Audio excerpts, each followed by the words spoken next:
अस्सलाम वालेकुम, सुबह बखैर, गुड मॉर्निंग। आप लोग देख रहे हैं सुबह का समा और मैं हूं आपके साथ मदीहा नकवी। मेरी आंखों के साथ थोड़ा बहुत मसला हुआ है जिसकी वजह से मैं अपनी आंख प्रॉपर खोल नहीं पा रही और इसलिए ये जो काला चश्मा मेरे चेहरे पे सजा हुआ है ये मेरे और आपके दरमियान बिल्कुल वैसे ही रुकावट बना हुआ है जैसे हमारे मुल्क की और तरक्की में मुआशी पॉलिसी, जो बुरी मुआशी पॉलिसीज़ हैं वो रुकावट बनी हुई। इसी वजह से हमारा मुल्क तरक्की नहीं कर रहा। क्योंकि पाकिस्तान की अगर मैं मौजूदा सियासी सूरत हाल के हवाले से बात कर लूँ तो ये कहना बिल्कुल भी गलत नहीं होगा कि मुल्क की मुआशी सूरत हाल में इस्तेहकाम हमें किसी भी सूरत में नज़र नहीं आ रहा। और अफसोस के साथ ये भी कहना पड़ता है कि हमारी मईशत गुज़िश्ता 20 सालों से कर्ज़ों के बलबूते पर चल रही है। जो हुकूमत आती है वो IMF से उम्मीदें लगा लेती है, यानी मुल्क के मुआशी मसाइल का हल सिर्फ कर्जे लेकर हल करने पर जोर दिया जाता है। दूसरी तरफ अवाम पर इन कर्जों की वजह से इजाफी बोझ डाल दिया गया है। हर माह आप देखते हैं पेट्रोल, बिजली, गैस की कीमतों में इजाफा अब एक मामूल बन चुका है। इन तमाम तो सूरत हाल में अब सवाल ये पैदा होता है कि कई सालों से बनी हुई पॉलिसीज पर चलने से मुल्क को कितना फायदा हो रहा है और क्या इनमें तब्दीलियां लाने से अवाम को भी रिलीफ दिया जा सकता है। इसी हवाले से बात करने के लिए और इन तमाम तर सवालों का जवाब तलाश करने के लिए हमने रब्ता किया है माहिर मईशत खुर्रम शहजाद से। उनको शामिल गुफ्तगू करेंगे। अस्सलाम वालेकुम खुर्रम, वेरी गुड मॉर्निंग। सबसे पहले तो खुर्रम ये बताइएगा कि पाकिस्तान की हालिया मुआशी सूरत हाल को अगर एक जुमले में आप बयान करना चाहें तो वो क्या होगा। हम हमेशा से यही सुनते आ रहे हैं कि आपका रुपया तब मुस्तहकम होगा जब आपकी इंपोर्ट कम होगी, आपकी एक्सपोर्ट बढ़ेगी। हम तो अरबों की चाय पी लेते हैं, हम ऐसी अपनी इंपोर्ट को कट ऑफ क्यों नहीं करते? मतलब क्यों ये सख्त पॉलिसीज नहीं ली जाती? मैं दूसरा पर्सपेक्टिव आपसे शेयर करता हूं कि हम इंपोर्ट्स की कट की बात नहीं करता मैं। हाँ, डेफिनेटली जब आपके हालात बहुत ख़राब हों और हुए भी हैं, पिछले कोई 1 साल पहले की जो बात थी, आप देखें रिस्ट्रिक्शंस लगी हैं इंपोर्ट्स पे, जिसकी वजह से पाकिस्तान का इमेज बहुत ख़राब हुआ है कि इंपोर्ट्स रोक दी आपने और कंपनियां जो यहाँ काम कर रही हैं वो अपना प्रॉफिट लेके जा सकती थी। इसकी वजह से इन्वेस्टमेंट जो थी वो नई इन्वेस्टमेंट आना रुक गई और आपका इकोसिस्टम पूरा जो है वो कमज़ोर। तो मैं ये कहता हूँ कि इंपोर्ट्स के कट की बात नहीं करता, मैं एक्सपोर्ट्स के बढ़ाने की बात करता हूँ। मैं कहता हूँ कि अपनी अर्निंग्स बढ़ाएं। आप ये कहें कि जी मैं कोई चीज़ अफोर्ड नहीं कर सकता तो मैं ना खाऊं या ना पीऊं या ना पहनूं, इससे बेहतर ये कि मैं वो मेहनत करूं जिसकी वजह से मैं अपनी ये जो कंजम्पशन है इसको फंड कर सकूं, इसको सपोर्ट कर सकूं। तो मैं कहता हूं कि हमारी पॉलिसीज़ इस तरह की होनी चाहिए जो हमारी एक्सपोर्ट्स को बढ़ाएं, हमारी इन्वेस्टमेंट को अट्रैक्ट करें, हमारी रेमिटेंसेस को बढ़ाएं। जो हमारी अर्निंग कैपेसिटी है ना मदिया, मैं उसकी बात करता हूँ, डॉलर अर्निंग्स। अब वो कैसे होगा? जी जी बिल्कुल, एक लॉन्ग टर्म प्रोसेस है, ऐसे नहीं होगा कि ओवरनाइट हो जाएगा। उसके 2 हिस्से हैं। एक हिस्सा ये है कि आप एनर्जी सिचुएशन जो है वो बेहतर करें, सस्ती एनर्जी, सस्ती तवानाई मिले, सस्ती बिजली मिले, सस्ती गैस मिले, और वो पूरा एक प्रोसेस है कि किस तरह पूरे सिस्टम को आपने अपग्रेड करना है ताकि जनरेशन से लेकर बिजली और गैस पहुंचाने तक का जो अमल है वो बहुत आसान, सस्ता हो और एफिशिएंट हो। ये सब हो सकता है, ये सारे प्लान बने हुए हैं, इस पर इम्प्लीमेंटेशन करना है। तो एनर्जी का सेक्टर एफिशिएंट करें, आप टैक्सेस को कम करें, टैक्सेस लगाएं वहां पे जहां टैक्सेस नहीं है। मिसाल के तौर पे आप पे, मुझ पे, सैलरीड क्लास पे बहुत ज्यादा टैक्सेस हैं और इंडिविजुअल्स के साथ साथ कॉर्पोरेट सेक्टर पे बहुत ज्यादा टैक्सेस, अप टू 70% टैक्सेस हो गए जो रीजन में सबसे हाईएस्ट है पाकिस्तान। और मुज़ायका खेज़ बात यह है कि टैक्स टू जीडीपी, हमारी आमदन का जो टैक्स का हिस्सा बनता है वो सबसे कम है दुनिया में। तो कहने का मतलब ये है कि टैक्सेस को कम करें और एग्रीकल्चर की तरफ टैक्सेस को बढ़ाएं। अभी सीएम पंजाब आई हैं, इस तरह और प्रोविंशियल गवर्नमेंट्स आएंगी, सीएम आएंगे सारे, इन सबको चाहिए इनिशिएटिव लें और अपने टैक्सेस को खुद कफील बने, खुद टैक्सेस जनरेट करें।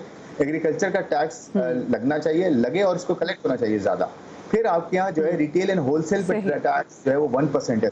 मैं आपको एक नंबर देता हूँ, agriculture and retail and wholesale, ये जो पूरे 2 सेक्टर्स हैं बड़े मदिया, ये 45% है जीडीपी का, 45%, सिर्फ 2% टैक्स देते हैं ये, और बाकी जो 55% इकोनॉमी का है वो 98% टैक्स देता है। तो कितना बड़ा जो है वो मिसमैच है। तो इसको ठीक करें। फिर एनर्जी हो गया, टैक्सेस हो गए, फिर अपने कर्जों को ठीक करें, सही जगह से टैक्स लेंगे तो कर्जों की जरूरत कम पड़ेगी। तो देखिए ये सब चीजें बेहतर करेंगे ना तो आपके यहाँ इकोनॉमी में इन्वेस्टमेंट भी होगी, ग्रोथ भी होगी और एक्सपोर्ट्स आपकी बढ़ेगी। जो नई हुकूमत है इसको आते साथ ही बिकॉज सही। अच्छा खुर्रम, ये जो नई हुकूमत है इसको आते साथ ही देखिए इसको IMF की तरफ भी जाना है और साथ में इसको नया बजट भी प्लान करना है। तो कौन कौन से आप इनको चैलेंजेस देख रहे हैं जो दरपेश होंगे? देखिए सबसे बड़ा जो चैलेंज है ना वो होगा कर्जों की अदायगी, और कर्जों की अदायगी ना सिर्फ लोकल यानी कि डोमेस्टिक कर्जे बहुत ज़्यादा बढ़ गए हैं, बल्कि जो फॉरेन कर्जा है ना वो एक बहुत बड़ा चैलेंज है। हालांकि मैं आपको बताऊं, दुनिया में जो आपकी मईशत का साइज होता है उसके हिसाब से कर्जा जो है आपका बढ़ता या कम होता है, और उसी हिसाब से होना चाहिए। इसका मतलब ये होगा मदिया कि जितना आप कर्जा लेते हैं उसी हिसाब से अपनी मईशत की आप डेवलपमेंट भी करते हैं, मईशत में इजाफा भी करते हैं। तो परसेंटेज ऑफ जीडीपी हम कहते हैं कर्जे को, तो वो हमारा अभी जो है अगर टोटल मिला लें तो वो 90% के करीब है, लेकिन 70-75% के करीब कोई बड़ा कर्जा नहीं होता। 75% ऑफ आपका मईशत का साइज। दुनिया में तो हजार परसेंट भी है, 200-200% है, 300-300% है। जापान आप देख लें, चाइना आप देख लें, अमेरिका आप देख लें, 150-200% ऑफ जीडीपी हो चुका है उनका कर्जा, और कुछ कंट्रीज का तो इससे भी बहुत ज्यादा है। इसका प्रॉब्लम नहीं है कि कर्जा आप कितना ले रहे हैं एब्सोल्यूट टर्म में, प्रॉब्लम यह है कि कर्जे को सही इस्तेमाल करके आप अपना ना ग्रोथ क्रिएट कर रहे हैं, ना एम्प्लॉयमेंट क्रिएट कर रहे हैं, ताकि आपकी कैपेसिटी बढ़े वापस देने के लिए। तो हमारे हमने जैसे मैंने कहा ना एक्सपोर्ट्स में हमने काम नहीं किया। और भी है, एक प्रॉब्लम एक और भी है। हाँ, जो लोग भी सवाल पूछना चाहते हैं कि जो नए कर्जों से ये पुराने कर्जे उतारने का जो सिलसिला है, ये भी कब तक जारी रहेगा? देखिए, उस वक्त तक रहेगा जब तक, मैंने शुरू में 2-3 चीजें कही ना, कि आप अपने टैक्सेस को स्प्रेड आउट करें, टैक्सेस को आप अक्रॉस द बोर्ड करें, अपना नेट बढ़ाएं, रादर देन ये कि जो इंडिविजुअल सैलरी क्लास है या अभी जो आपके हाथ में कॉर्पोरेट्स फंसे हुए हैं, जिनके ऊपर आप टैक्स पे टैक्स लगाते जा रहे हैं, कि कॉर्पोरेट टैक्स, सुपर टैक्स और 50,000 और तरह के टैक्स है, डबल टैक्सेशन है डिविडेंड के ऊपर, ये सारे टैक्सेस को कम करें आप। जब टैक्सेस को कम करेंगे तो इकोनॉमिक एक्टिविटी बढ़ेगी, इन्वेस्टमेंट होगी आप, क्योंकि कॉस्ट ऑफ डूइंग बिजनेस बहुत बढ़ गया है। जब ये नहीं होगा तो इसकी तरफ से दूसरे एंड पे आपके कर्जे, आपको क्योंकि टैक्स आपको इम्प्रूव होना शुरू होगा, ग्रोथ आना शुरू होगी, तो आपके दूसरे एंड पे कर्जों की रिक्वायरमेंट कम हो जाएगी। तो जब रिक्वायरमेंट कम होगी, पहले तो देखें कोई चीज को आप कम करते हैं या रोकते हैं ना एक चीज को, उसके बाद उसमें कमी आती है, तो पहले रोके तो सही।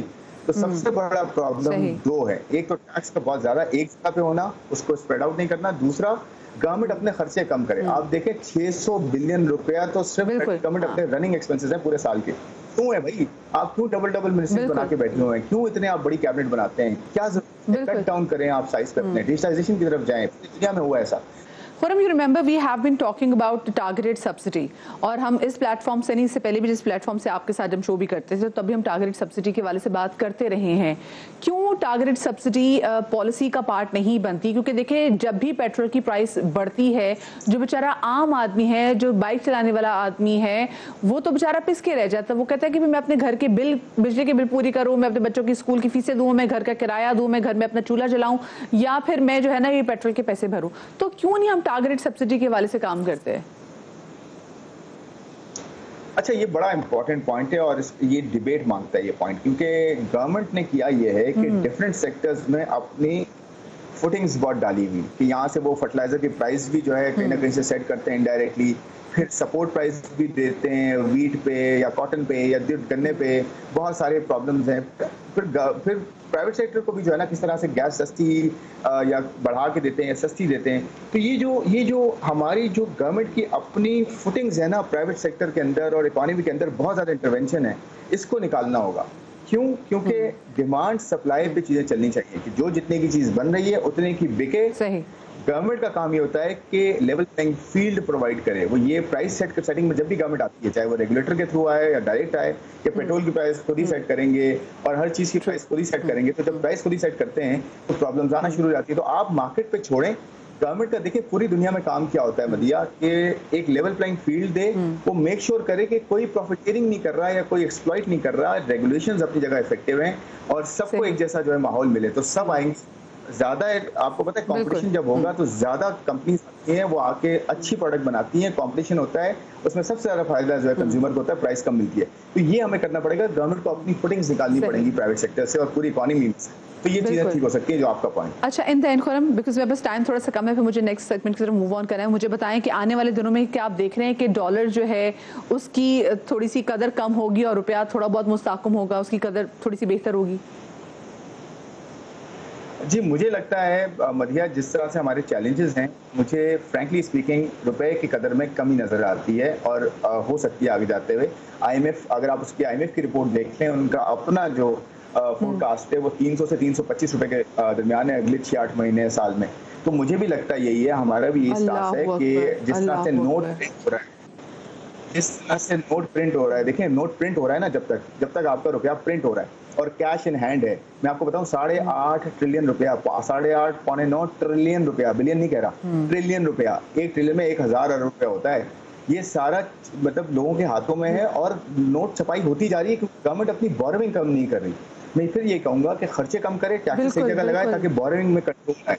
तो बोरोइंग में कंट्रोल आएगा तो रुपया नहीं छपेगा और ये डॉलर की कदर बढ़ने का मकसद ये है हमारे जो कर्जे हैं वो भी बढ़ जाते हैं, ऑफ कोर्स वो अपने डॉलर में ही वापस करने हैं, तो हमारी मैशत पे ही बड़ा झटका लगेगा। बहुत शुक्रिया जी, खुर्रम शहजाद साहब हमारे साथ मौजूद थे और हम बात कर रहे थे कि जी हमारी जो नई हुकूमत है उसको आने वाले दिनों में कौन कौन से सामना करना पड़ेगा, बिकॉज ऑफ कोर्स एक आग का दरिया है और डूब के जाना है। हमारे मुल्क की मुआशी सूरत हाल कुछ ऐसी चल रही है।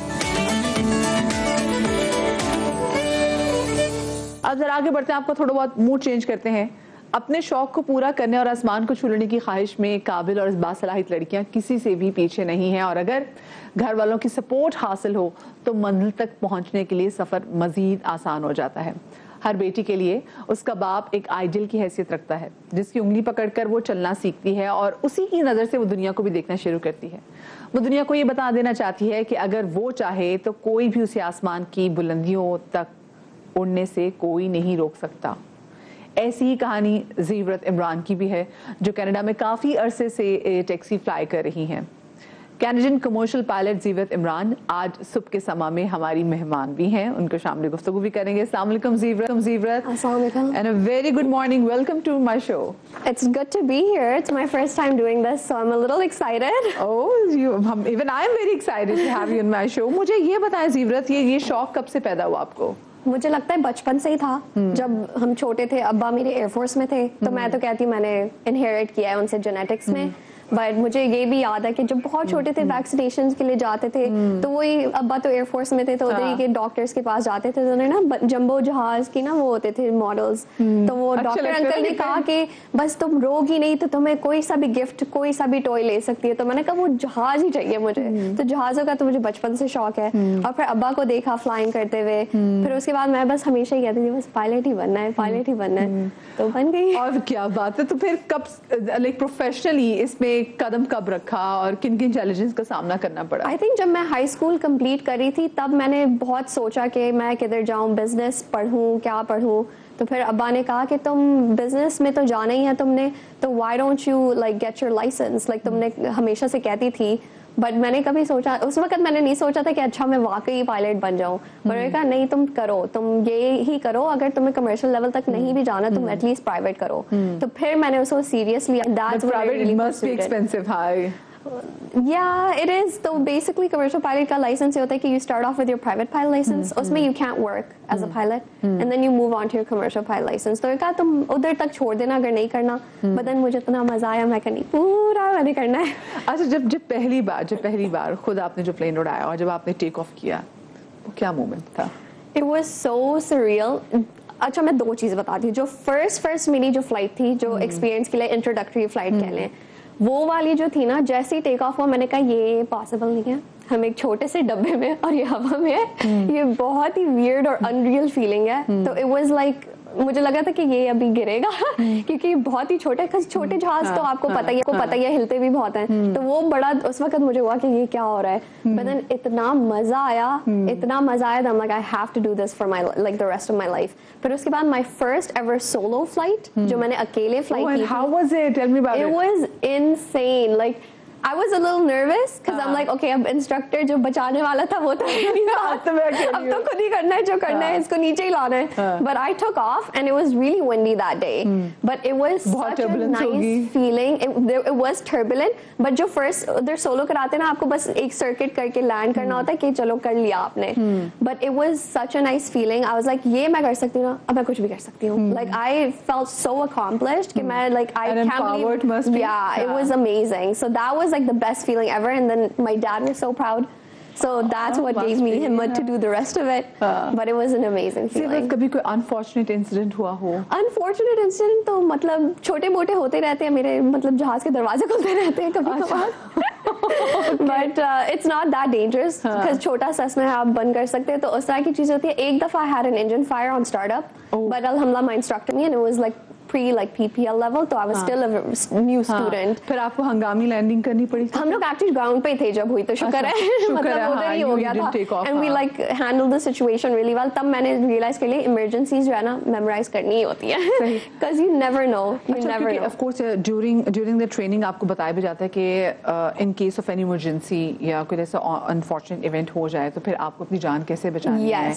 सो वो ऑफ कोर्स वो आप सब, तो ये जब आप सारी चीजें आप लोग सीख रहे होते हैं, ठीक है, आप लोग तो एक प्रैक्टिस है जो कि आपको करनी है, पीछे आपके घर वालों का कैसा रिस्पांस होता है जब वो ये सुनते भी कि अच्छा खुदा ना खासे ऐसी कोई चीज़ हो सकती है, कुछ इमरजेंसी हो सकती है जिसकी वजह से इनको अपनी जान बचाने के लिए ऑफ कोर्स इनको कूदना भी है, तो घर वालों का क्या रिस्पांस होता है? तो मेरी अम्मी को बहुत डर लगता है, तो वो तो सारी दुआएं फूंक के भेजती है मुझे. अब्बा तो पायलट थे खुद, उन्हें तो पता ही है, वो थे भी एयरफोर्स में, तो उनके साथ तो बहुत ही चीजें हो चुकी है, तो उन्हें तो सब पता है कि कुछ भी हो लैंड कर लेगी. एंड दे टीच यू कि फोर्स लैंडिंग कैसे करनी है, कुछ भी हो जाए आप जहाज इतने स्टेबल होते हैं कि आप लैंड कर सकते हो. और कनाडा में है ही खेतों खेत, तो आप कहीं पे भी उसको लैंड कर सकते हो, वो सिखा देते हैं. फिर आपको वो स्टॉल्स भी सिखाते हैं कि कैसे रिकवर करना है, स्पिन्स भी उधर कराते हैं, लाइक आपको सिखाते हैं कि आप एंटर करो उसमें, फिर लाइक मतलब that's a really scary thing. जो फर्स्ट मैंने स्पिन किया था ना, मैंने कहा ओके ये बहुत ही अजीब है, because you basically go, you stall the plane, you go nose down and you are spinning around to the ground, और आपको सिर्फ जमीन दिख रही है और आप कुछ नजर नहीं आ रहा. ओके, सिर्फ जमीन दिख रही है. पायलट बनने के लिए मतलब देखिए ना, आपकी हम बचपन में सुनते थे कि अच्छा जी अगर किसी की आईसाइट वीक होगी ना तो okay you can not become pilot, क्योंकि आपकी आईसाइट खराब हो गई. फिर इसमें स्पेसिफिक चीजें होती है कि आपकी नींद का पूरा होना बहुत ज्यादा जरूरी है. तो क्या कुछ चीजें हैं जीवरा जिसका ख्याल रखना जरूरी है? क्राइटेरिया क्या है पायलट बनने का वैसे? सो देयर आपका फर्स्ट ऑफ ऑल तो आप किसी को भी बनना है तो सबसे पहले आप अपना मेडिकल जाके कराएं, क्योंकि पता चला आपने शुरू कर दिया और फिर आप मेडिकल कराओ और उसमें आप पास ना हो पाओ, तो ये पता चले मुझे आपको जरा से क्लास्ट्रोफोबिक हो, आप कुछ ऐसी चीज हो, इस तरह का मसला हो सकता है. तो नंबर 1 है कि आप अपना मेडिकल कराएं. आईसाइट का मैं तो चश्मा पहनती हूँ, अभी तो मैंने लेंसेज पहने हुए हैं, बट आई वेयर ग्लासेस, और अगर आप ग्लासेस के साथ 6x6 देख सकते हैं, you can fly. There's no issues with that. Military में I think it's a little different. आप ग्लासेस नहीं पहन सकते, but I didn't have any issues with that. मेरा मेडिकल भी अल्हम्दुलिल्लाह क्लियर था, like मुझे इस तरह की कोई issues नहीं हुए. But हाँ, वो एक चेकलिस्ट होती है like before you go on a flight, like it's called an I'm safe checklist. उसमें did you sleep well, did you eat, you can't have alcohol, इस तरह की like जो पूरी चेकलिस्ट है वो एक होती है. तो वो आपको रोज जब भी आप फ्लाइट से पहले जाओ आपको make sure कि you've had your sleep, you're rested, you're not fatigued. तो वो हाँ ये बड़ा जरूरी है. अच्छा मुझे बताएं सीवरत, you call yourself pilot बाजी, तो ये आपने खुद अपने आप को नाम दिया पायलट बाजी का या फिर आपको आपके आसपास के लोगों ने नाम दिया? अच्छा, तो मैंने जब शुरू किया था, मैंने इंस्टाग्राम पे पेज बनाना था, मैं कहा वो एक होना चाहिए, तो मैंने उस वक्त सोचा, मैं कहा कुछ कैची चाहिए, मुझे कुछ कैची चाहिए. अब घर में सबसे बड़ी मैं हूँ, तो बाजी बनने का मुझे बड़ा शौक है. ये नहीं है कि मुझे कोई बाजी बुलाए, पर वो बड़ी बाजी नहीं होती कि वो बस मैं बाजी हूँ, तो वो तो मेरी शुरू से पर्सनालिटी थी. तो फिर उसके बाद मैं तो मैं कहा कुछ ना कैची होना चाहिए. फिर मैंने कहा पायलट हूँ, फिर मैंने कहा लाइक थोड़ा ना फनी हो जाएगा, लोग कहेंगे ओ देखो कितना पेंडू सा है पायलट बाजी. तो मैंने कैची के चक्कर में पायलट बाजी नाम रख दिया, वो कैची हो गया है. कैची हो गया. It sounds so nice as well. तो मुझे बताइए जो आपका एयर टैक्सी चलाने का जो एक्सपीरियंस है, ये कनाडा में जो एयर टैक्सी का जो कॉन्सेप्ट है इस हवाले से बताएं हमें. So basically I do like recreational flights. I take जिसको अब जाना हो I take them up. I take family में तो मैं सबको ले जा चुकी हूँ. अच्छा. उसके लाइक अलावा भी लोग कह रहे थे बस हमारी turn. So that's where we got the idea कि ये जो चीज है ना सबको जाने का शौक है, so we should work on this. So that's where the idea came from and that's where we started working on it from. और जो बैज आपने पहना मैं चाहूंगी मुझे इस बैज के बारे में बताइए. So these are your pilot wings. जैसे आपका कनाडा में तो ये है कि जैसे ही आपका प्राइवेट पायलट लाइसेंस कंप्लीट हो, they give you your wings and this means you are officially a pilot. तो these are my pilot wings. कितने पापड़ बेले इस बहुत पापड़ बेले हैं, बस अभी भी बेलते ही जाओ. मेरे अब्बा ने मुझे कहा था कि बेटा एक एग्जाम देना है फिर पायलट बन जाओगी. एक एग्जाम साल में एक दफा देना पड़ता है, पूरी जिंदगी इसमें फील्ड में पढ़ना तो पड़ता है. बिल्कुल, but it's so worth it. It's so worth it. I love it. But पापड़ बेलना मतलब सही बन गया मेरे लिए. पापड़ बेला तो आपके लिए बड़ा अच्छा साबित हो गया. तो अब मुझे बताएं, आपको देख के आपके बहन भाई भी इंस्पायर्ड है, वो भी चाहते हैं कि वो भी जी अपनी बाजी के पीछे पीछे वो भी पायलट बने? जो मेरा मुझसे जो छोटा भाई है उसको शौक था, उसने बीच में शुरू भी किया था, फिर वो यूनिवर्सिटी के साथ बिजी हो गया तो उसने इतना परसू नहीं किया. पर उसको लाइक एविएशन का शौक है, तो उसको है कि कभी ना कभी तो मैं करूंगा अपना like at least private pilot licence तो कभी ना कभी लूंगा. तो उसको शौक है. छोटों को मैं कहती रहती हूँ देखो आ जाओ बैठ जाओ कैसा लग रहा है. बट अभी तक वो उस लेवल पे नहीं आए। जीवन मुझे पता भरम तो बहुत हो गए। वो नहीं होता, आपने मीम नहीं देखा कि पायलट आपको 2 सेकंड में बता देगा मैं पायलट हूँ? ये मैंने नोटिस किया, मैं करती हूँ। और इसमें क्या होता है मुझे बताओ। बस ये है कि आप मतलब किसी भी कॉन्वर्सेशन आप किसी से मिले, अच्छा जी आप क्या करते हैं, ओ मैं तो पायलट हूँ, तो लोग कहते हैं ओ आप पायलट हैं, फिर वो बड़े लाइक यू नो एक्साइटेड हो जाते हैं लोग, तो आपको फीलिंग बड़ी अच्छी आती है। जब आप टेक ऑफ कर जब मैं टेक ऑफ करती थी तब मुझे याद आया, हाँ मैंने ये खाना खाना था, वो मुझे ऐसे होता है। ओ हाँ वो एक्चुअली मुझे लंच के लिए जाना था, तो हम लोगों ने जहाज हम लोग जहाज ले गए अपना। क्या मतलब जा रहे हो, हम पायलट है ना, ले जाते हैं। It was pleasure having you in my show, Zivrat. मुझे बहुत मजा आया आपसे बात करके, and we are so proud of you. Thank you so much. It was so nice to be here. It was so nice meeting you. Thank you so much. मुझे एक छोटी सी ब्रेक लेनी चाहिए। ज़ीवरत से बात करते हैं, मुझे बिल्कुल टाइम का पता नहीं चला। मुझे एक छोटी सी ब्रेक लेनी, ब्रेक के बाद वापस आते हैं। Do not go anywhere.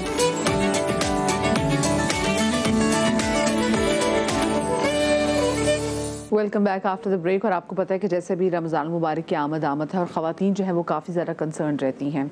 Specifically मैं देखती हूँ ख़वातीन सारा दिन किचन में मसरूफ़ रहती हैं, उन तमाम तो चीज़ों को बनाने की उनकी कोशिश होती है जो कि आप लोगों को पसंद होती है। तो एक मशवरा उनको ये कि भाई आप बहुत सारी चीज़ें पहले से बनाकर जो है उसको फ्रीज़ कर सकते हैं, ताकि आप भी इस बाबरकत महीने में ढेर सारी इबादत कर सकें, बजाय ये कि आप किचन में ज़्यादा टाइम अपना सर्व करें।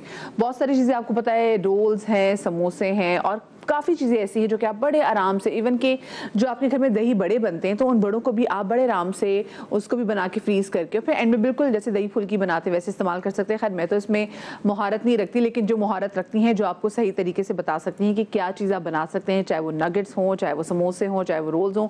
बच्चों के लिए क्या चीज़ ज़रूर ऐसी बनाए जो कि बच्चों के लिए भी फ़ायदेमंद भी हो, इस हवाले से बात करेंगे। शेफ़ फरा हमारे साथ स्टूडियो से मौजूद है। अस्सलाम वालेकुम शेफ़ फरा, कैसी हैं आप? वालेकुम अस्सलाम, मैं ठीक हूँ मदिया, आप कैसी हैं? बिल्कुल ठीक ठाक शेफ़ फरा। ये मैं ख़वातीन से अक्सर नाराज़ भी होती इस बात पे कि रमज़ान मुबारक में सुबह सहरी का टाइम उनका सारा, और उसके बाद इफ्तार में, और इफ्तार से पहले का जो टाइम है वो तो होता ही इबादत के लिए, और उसमें वो बेचारियां जो है वो पकौड़े तल रही होती हैं, फ्रूट चाट, बिल्कुल लास्ट टाइम तक पकौड़े तल रही होती हैं, फ्रूट चाट बना रही होती हैं, और जो घर के बंदे हैं वो कहते हैं ये भी इबादत है। सही बात है, नहीं भी ये इबादत है तो आप भी इस इबादत करें, बट मुझे होता है कि हाँ उनको टाइम मिलना चाहिए। आप क्या सजेस्ट करती हैं कि क्या चीज़ें कर लेनी चाहिए? देखिए रमज़ान मुबारक हम पूरा साल जो उसका इंतज़ार करते हैं कि रमज़ान मुबारक का महीना आएगा तो हम ये करेंगे वो करें, बहुत सारी तैयारियां हमारी होती हैं, और ख़वातीन रोज़ाना प्लान कर रही होती है कि आज मैंने समोसे बनाने हैं, कबाब बनाने हैं, रेशा कबाब बनाने हैं, नगेट्स बनाने हैं, बच्चा का भी ये ख्याल रखना है, बड़े का भी ख्याल रखना है। फिर वो जो उठती हैं वो ज़ाहिर बात है सहरी तक तो वो जाग रही होती हैं, फिर ज़ोहर के वक्त उठती हैं, फिर उसके बाद नमाज वगैरह पढ़ के फिर वो जो किचन में घुसती हैं तो वो अजान तक वो फ्राई कर रही होती हैं। तो आप अपने टाइम को बचा सकती हैं, इबादत के लिए बहुत ढेर सारा टाइम निकाल सकती हैं कि आप रमज़ान मुबारक से पहले, आप मैं नहीं कहती पूरे महीने का, आप 10 दिन का मेन्यू आप डिसाइड कर लें। 10 दिन का आप कहते हैं ना, ख़वातीन मुझे कहती हैं एक महीने में फिर वही वाला जायका आता है, रोजाना फ्राई करेंगे तो वही वाला जायका आता है। तो आप सिर्फ 10 दिन का मेन्यू बनाएं, आपने क्या क्या फ्राई करना है, आपने रोल्स जितने भी हैं वो आपने बना के रख लेने हैं, समोसे बना के, आलू के समोसे, दाल के समोसे, सब्जी के समोसे, चिकन के समोसे, कीमे के समोसे, बहुत सारी वैरायटी आपके पास है, आपने वो बना के रख देने हैं। फिर आपने इसके अंदर नगेट्स बना के रख देने हैं, और ये सारी चीजें आप इसको फ्रीज कर दें। ठीक है। मुझे ना शेफरा एक चीज बहुत अच्छी लगी थी कोविड के टाइम में, क्योंकि हम लोग के इफ्तार पे नहीं जा सकते थे, लेकिन हमारे अपने घर भी इतने ज्यादा लोगों ने चीजें भिजवाई, बॉक्सेस जिसमें फ्रोजन आइटम्स थे, क्योंकि अब इफ्तार कर नहीं सकते थे और आप खुद भी घर से निकल सकते थे। तो मेरा बड़ा अच्छे तरीके से पूरा रमजान गुजर गया। मुझे पता था कि मैंने क्या चीज, मैंने चिकन कोन क्या बनानी है, मैंने जो भी ऐसी चीज होती है, मेरे पराठा रोल जो भी बना, तो वो ऑलरेडी मेरे पास फ्रोजन आइटम के तौर पे मेरे फ्रीजर में मौजूद होता था, तो वो मेरे लिए आसानी हो गई थी। हमने काम भी करना होता है, बहुत सारी वर्किंग जो वुमेन है उनके लिए भी बड़ा मसला हो जाता है। तो बस आप इसी को ही अपना फ्रोजन आइटम बना लेना। आप बाहर से लाते हैं, बाहर तो एक जैसा ही टेस्ट होता है, आप अपने घर में बना लें, अच्छा नहीं होता, पेट भी खराब हो जाता है, आपको पता है, और आपके घर का टेस्ट आपको पता है कि आपके घर में मिर्च मसाले ज्यादा खाए जाते हैं, नमक कम खाया जाता है, वो आपको पता है। तो आप बनाएं इसको, उसको फ्रीज करें सारे पैक। बहुत आसान तरीका होता है मदिया, जब भी आप किसी चीज को आप फ्रीज कर रहे होते हैं, इसको फ्रोजन बनाना होता है, तो मैं क्या करती हूँ, मेरे घर में जैसे आपने लाइक शामी कबाब बनाई है, समोसे, हम कहते हैं फ्रीज करते तो वो चिपक जाते हैं, आपने अगर सही तरीके से नहीं रखा तो वो तो ऑब्वियसली एक दूसरे में बिल्कुल ऐसे ही है, लड़ रहे होते हैं, खोल रहे तो फट जाते हैं। तो आप बहुत स्मार्टली, बहुत अच्छे तरीके से मैं आपको एक तरीका बता देती हूँ, सारी आइटम्स को इसी तरह से फ्रीज करना है। बड़ी से आपके पास एक बड़ा प्लेटर हो, डिश हो, ट्रे हो, जो भी आपके पास हो, आपने वो लेनी है। सबसे पहले नीचे बटर पेपर लगाना है, बहुत आसानी से, बहुत सस्ता मिल जाता है। आपने अलग अलग करके समोसे रखने हैं, इसको जोड़ के नहीं रखना। फिर दोबारा से आपने बटर पेपर लगाना है, इसकी तह बनानी है जितनी आप बना सकते हैं। फिर आप इसको फ्रीज करके रख दें। आपके जो फ्रीजर का जो बॉक्स होता है उसमें जगह भी नहीं लेगा और एक ही ट्रे में बहुत सारी चीजें आ जाएंगी। मुझे ये बताइए, जो फ्रोजन आइटम्स होते हैं ये हम कितने अरसे के लिए इस्तेमाल कर सकते हैं? बिकॉज हमारे तो फ्रिज में अगर कोई चीज जैसे दाल वगैरह भी कोई बन के कोई चीज चली जाए और अगर किसी कोने खुदरे में वो बेचारी जाके अटक जाए तो हम उसको निकालते भी नहीं है, फिर सालों बाद भी मिले तो हम बड़े आराम से बना लेते हैं। देखिए, जितने भी हमारे फूड आइटम जितने भी, उसको सालों तो नहीं चलाना चाहिए, क्योंकि हम बाहर से लेते हैं, उसके अंदर प्रिजर्वेटिव चीजें शामिल होती हैं। हम तो नहीं शामिल करते, हम तो ऐसे ही फ्रीज कर लेते हैं। कोशिश करें वो 15 दिन के अंदर अंदर आप खत्म कर लें। लेकिन कोई भी मिल्क प्रोडक्ट है, जैसे खीर है, चावल है, इसको आप यूज ना करें। एक से दूसरे दिन के बाद आप यूज ना करें उसको। अच्छा, ठीक है। उसको आप छोड़ दें और बाकी जो चीजें हैं, नगेट्स हैं, समोसे, रोल हैं, ये सारी चीजें आप फ्रीज कर लें। और सालन है, आप सालन बना लें, कढ़ाई बना लें। बहुत सारी चीज लोग जो होते हैं कढ़ाई बच जाती तो वो रख देते हैं, बाद में निकालते हैं। 15 दिन से मैं आपको ज्यादा नहीं बोलूंगी कि आप उसको निकालें। आपकी फ्रिज की कंडीशन के ऊपर भी तो होता है। आपका फ्रिज कितना अच्छा चल रहा है। बिल्कुल। आपको बहुत पुराना फ्रिज है तो वो तो भी खराब कर देगा। सर, मुझे जरा झटपट बता दें कि बच्चों के लिए अगर मुझे इफ्तार में कोई वो नगेट्स बनाने हो तो झटपट नगेट्स कैसे बन सकते हैं? क्योंकि बाहर के फ्रोजन आइटम्स पे भी आप ना ट्रस्ट नहीं कर सकते, उसमें ग्लू भी होती है, जो जैसे हॉट शॉट्स वगैरह भी खाते हैं तो चिपके होते हैं आपस में चिकन। बहुत ही आसान है। बच्चे देखिए वेजिटेबल्स नहीं खाते, आप सब्जी का सालन देंगे तो वो कभी भी नहीं खाएंगे। आप गाजर ले लें, शिमला मिर्च ले लें, बंद गोभी ले लें, उसको आप अच्छा से ग्राइंड कर लें। इसके अंदर आलू ले लें, थोड़ा सा चिकन ऐड कर लें, वो एक अच्छा से एक मसाला बन जाता है। फिर आपने इसको इसके अंदर आपने क्या करना है, क्रम्स डाल दें, ब्रेड क्रम्स डाल के उसके अंदर ही ऐड कर लें। फिर आप आप मोल्ड मिलते हैं, बड़े अच्छे अच्छे कटर्स मिलते हैं, आपने कटर करके उसको शेप बना के थोड़ा सा फ्रीज कर देना है। थोड़ा सा वो ठंडा हो जाएगा, सेट हो जाएगा, फिर आपको फ्राई करें। बच्चे मजे से खाएंगे, बच्चों को पता ही नहीं लगेगा कि इसके अंदर आपने वेजिटेबल्स भी ऐड किया हुआ है, सारी चीजें ऐड की हुई है। बच्चों की बॉडी के लिए भी बहुत अच्छा है। और मदिया में एक बात ऐड कर दूं, रमजान में हम बच्चों पे बिल्कुल तवज्जो नहीं देते। हम बच्चों को जो पड़ा होता है वो दे देते हैं, अलग से बनाते ही नहीं है। जी बिल्कुल। तो और इफ्तार में बच्चे हमारी तरफ, बेचारी खवातीन के पास टाइम ही नहीं होता ना, वो अब क्योंकि मैंने यूजुअली देखा खवातीन को कि उनकी जो इफ्तार होती है ना वो किचन में ही होती है। बिल्कुल ऐसे घर के बाकी सारे लोग तो दस्तरखान में बैठे होते हैं, वो बेचारी जो है ना, खजूर दे दो, वो बैठी किचन में, मुझे खजूर दे दो, मैं फ्राई करूंगी। बिल्कुल ऐसे ही है, बिल्कुल ऐसे ही। तो बच्चों के लिए मेरे दिमाग में बहुत अच्छी चीज आई है, मैं करती भी रहती हूँ हमारे घर के बच्चों के लिए, कि बच्चों को जेली बहुत पसंद होती है और रमजान में बहुत बनती है जेली, बहुत बनती है। लेकिन हम ये सोचते हैं कि बच्चों का गला खराब हो जाएगा, ठंडी है, ये है वो है, तो आप बहुत स्मार्टली खेल सकते हैं। खजूर बच्चे नहीं खाते, खजूर को आपने बिल्कुल इसकी पेस्ट बनानी है, उसके अंदर आपने कुछ ड्राई फ्रूट्स ऐड कर लेना है, जिसको पाउडर बना लेना है, वो जेली के अंदर आप मिक्स कर लें। जब उसको सेट कर रहे हो उसको मिक्स कर लें और फिर बच्चों को जेली दे दें, उसको खजूर भी मिल जाएगी, बच्चों को ड्राई फ्रूट्स भी मिल जाएंगे, बड़े शौक से जेली बच्चे खाते हैं। उसका रंग इसमें तब थोड़ा सा तब्दील नहीं हो जाएगा? बिल्कुल भी नहीं होता। अलग अलग कलर्स की आप थोड़ी थोड़ी आप सेट करें ना, आपके पास मोल्ड है उसमें अलग अलग से आप सेट करें, ग्रीन कलर, येलो कलर, जो भी कलर आपके पास अवेलेबल हो, और बच्चों को पता ही नहीं लगता, पाउडर बना ले पता ही नहीं लगेगा, वो जेली तो शौक से खाएंगे। तो ये कर सकते हैं। अच्छा, आज क्योंकि फराह आप यहाँ पर मौजूद भी, तो आपकी मौजूदगी से फायदा उठाते हुए जो डेट बॉल्स बनती है, जो कि खवातीन अभी से भी चाहे बना के रख सकती है फ्रीजर में, मतलब फ्रीजर में क्या फ्रिज में रख सकती हैं, जो खजूर से खजूर में इसमें ड्राई फ्रूट आते हैं, उसका तरीका बता दें। उनका तरीका भी यही है कि आप बहुत नरम वाली खजूर जो इफ्तार के लिए यूज, एक तो छुआरे होते हैं, उसका तो इस्तेमाल बिल्कुल भी नहीं करना है आपने। वही वाली जो इफ्तार के लिए हमारे पास खजूर होती है, उसका बीज निकाला, पहले तो वॉश किया अच्छी तरीके से, इसको बीज निकाला, फिर इसको ड्राई किया, पानी नहीं होना चाहिए, ठीक है, पानी नहीं होना चाहिए, इसको थोड़ा सा आप मलमल के कपड़े से ड्राई किया, फिर इसको आपने मैश कर दिया, उसको आपने मैश कर दिया। मैश करने के बाद आप इसके अंदर आपको बहुत अच्छी आउटस्टैंडिंग बनाने, तो आपको बहुत सारे कुकीज मार्केट में मिल जाते हैं, उसको आप इसको पाउडर करके इसके अंदर ऐड कर दें। ड्राई फ्रूट्स आपके पास जो भी अवेलेबल है, यहाँ तक मूंगफली भी आपके पास अवेलेबल है, वो भी पाउडर करके इसके अंदर आप ऐड कर दें। आप चाहते हैं इसके अंदर चॉकलेट का टेस्ट आ जाए तो चॉकलेट को भी आप, पाउडर चॉकलेट मिल जाती है, उसको भी आप ऐड कर दें, और थोड़ा सा इसके अंदर मक्खन ऐड करें ताकि वो थोड़ा सा ग्रीसी हो जाए, बनने में आसानी हो। आप उसको बना के फ्रीज कर दें। फ्रीज का तरीका वही था जो मैंने आपको सबसे पहले बताया। सही। अच्छा, और एक और चीज, मशरूब में क्या चीज, क्योंकि देखिए बहुत से लोग जो है वो डिफरेंट फ्रिज ड्रिंक्स जो है वो पसंद करते हैं, उनको होता है कि अभी फ्रिज ड्रिंक्स हो, क्योंकि हमने सारा दिन क्योंकि रोजा रखा था, अब फ्रिज ड्रिंक्स पीने की बारी आ गई है, तो हम मशरूब में से क्या चीज बना सकते हैं जो बच्चों को पसंद भी आए, और ऐसा कोई चीज जो सीरप जो हम बना के रख सकें, हमारी आसानी हो जाए कि बाद में सिर्फ ठंडे पानी में मिक्स करें तो बच्चे पी सकते हैं। ऐसे तो बहुत सारे शरबत हैं, जो शरबत जो बहुत सारे ऐसे हैं जो आप इसको पहले से बना के रख सकते हैं। जो भी सीजन का फ्रूट कौन सा आ रहा है आपको ये देखना पड़ेगा कि रमजान में अलग अलग सीजन का फ्रूट्स आते हैं, आप वो फ्रूट्स ले लें। लाइक आपके पास कीनू है, अभी तो स्ट्रॉबेरीज हमारे पास मौजूद है, इससे पहले वो चली जाए। हाँ, चली जाए। कीनू का आपने अच्छा सा इसका जो रस होता है वो आपने निकाल लेना है। उसके बाद आपने किसी भी एक खुले बर्तन में आप इसके अंदर थोड़ी सी सी चीनी डाल दें और आप उसका जो कीनू का जितना भी रस है वो डाल के इसको पकाएं, यहाँ तक पकाएं कि थोड़ा गाढ़ा हो जाए।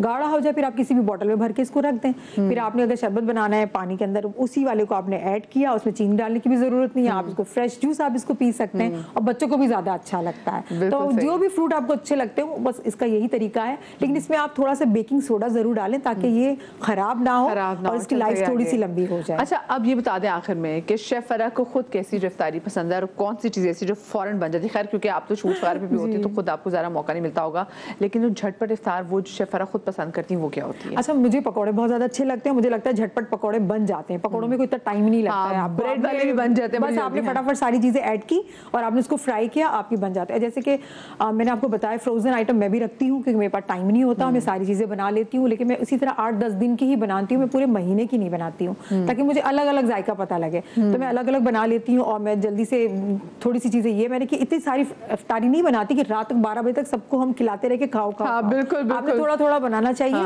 उसके बाद मैं कोई भी ड्रिंक ले लेती हूँ, कोई भी हो, मैं अलग अलग डिफरेंट ड्रिंक लेती हूँ। लाल शरबत ही पीना है तो हरा शरबत ही पीना है ऐसा नहीं होता, नींबू पानी भी पी लेती हूँ मैं कभी कभार और पानी पी लेती हूँ। उसके बाद मेरा खाना जो होता है वो 12 बजे होता जरूर है, मैं 12 बजे में खाना खाती हूँ, तो बहुत नॉर्मल सी इफ्तारी होती है। फ्रूट चाट देखिए फल ना फ्रूट चाट आप देखें, फ्रूट चाट तो अब ऐसा हो गया है कि एक मुतवस्सित तबका भी ना रोज फ्रूट चाट नहीं खा सकता क्योंकि फ्रूट्स इतने महंगे हो जाते हैं, आपको पता है, और अभी इतने महंगे हो गए तो सोचें रमजान में कितने महंगे हो जाएंगे।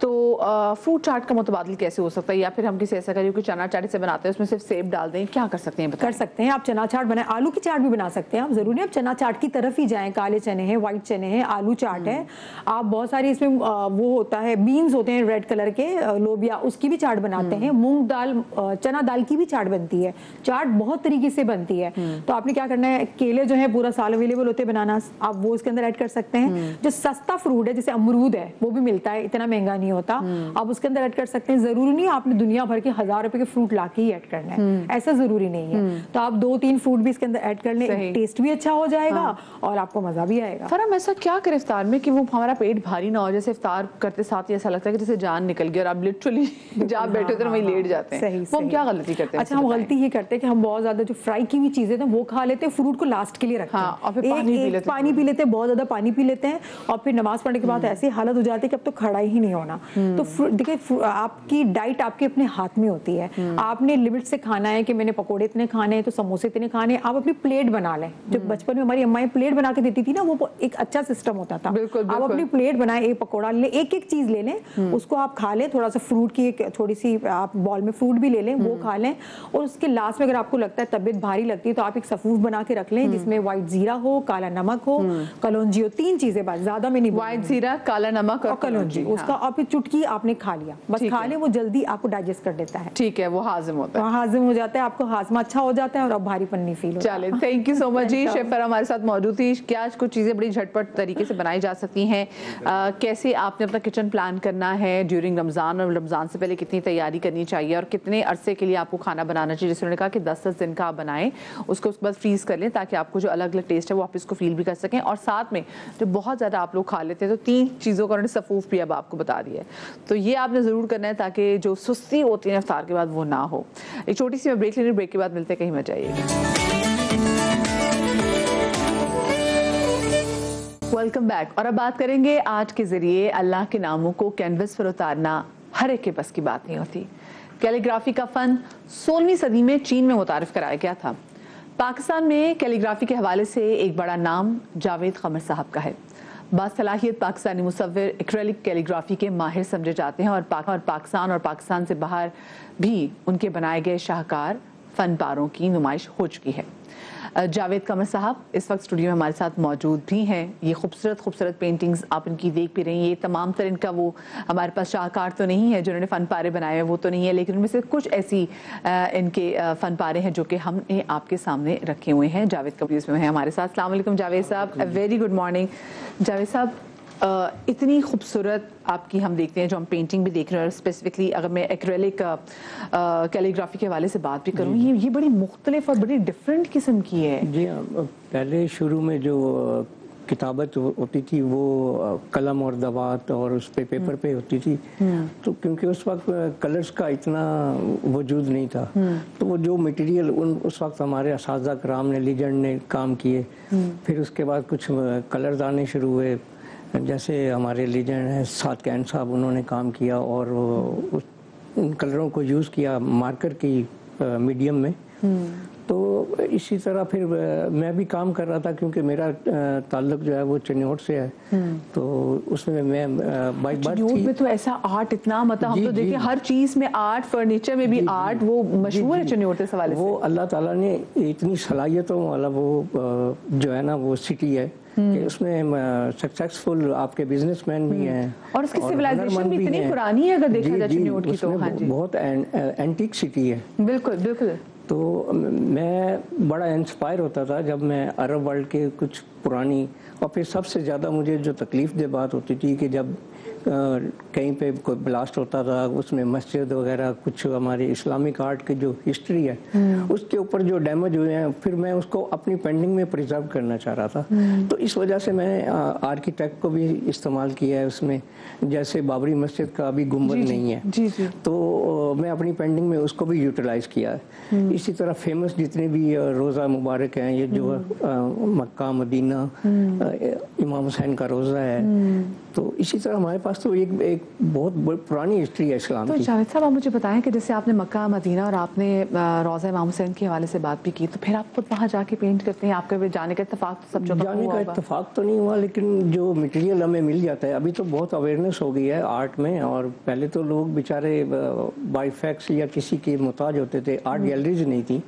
और फिर जैसे माशाल्लाह आप जैसे चैनलों की वजह से जो है ना लोगों तक ये बात पहुंची है और लोग इसको देख रहे हैं। इंटीरियर डेकोरेटर घर का अब मुफ्त चेंज हो गया, लोग अब उस पे इन्वेस्ट भी कर रहे हैं पेंटिंग्स पे, और बाकायदा ऑनलाइन काम हो रहा है। बिल्कुल, क्योंकि देखिए हम आर्टिस्ट का काम कई महीनों पर मुहित होता है, और फिर उसकी जब कीमत भी देखते हैं तो ऑफकोर्स फिर वो ऑफकोर्स लाखों में इसलिए होती है क्योंकि ऐसा नहीं कि सिर्फ उसे पेंट कर दिया, उसके पीछे एक बड़ी हिस्ट्री होती है, पूरा उसका बैकग्राउंड होता है।